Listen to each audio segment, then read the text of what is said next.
Good evening and welcome to King Cotton 5. I'm Nancy. And I'm Andrew.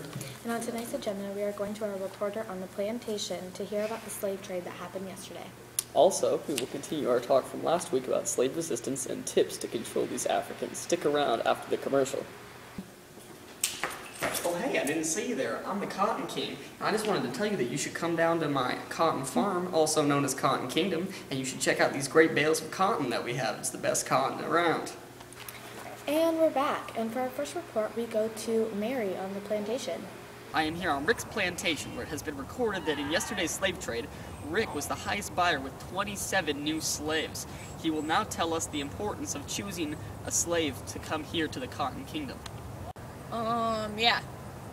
I'm here and I'm thinking about working these men on my cotton plantation, and I'm going to be working them to achieve about 5,000 bales in this next month. Well, we hope you achieve that. Back to you, Nancy. Next up, we will continue our talk from last week on slave resistance.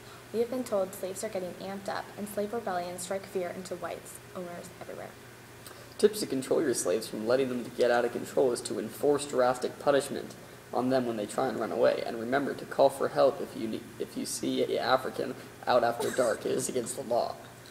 Okay, well, thank you, and that is all. Tune in tomorrow for the story of what to do if the slave fights back. Good night. Thank you. Good evening, Alabama. I'm Rashawn. And I'm Shaniqua. And today we're here to talk about the gang system inflicted upon slaves in Alabama.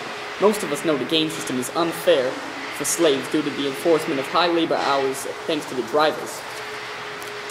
Why aren't we like the North? He uses a caste system where once the man is done with his job, he is done for the rest of the day. I don't know, but these poor workers are being worked to death. Yes, that's right. The ratio has now gone from 1 in 4 to 1 in 5 blacks to whites due to a slower increase in population. These slave mortality rates just will not do. Well, that's about it for tonight's show. Tune in tomorrow for information on our report in unfair treatments. And remember, you better hide your kids, hide your wife, because they enslaving everybody up in here.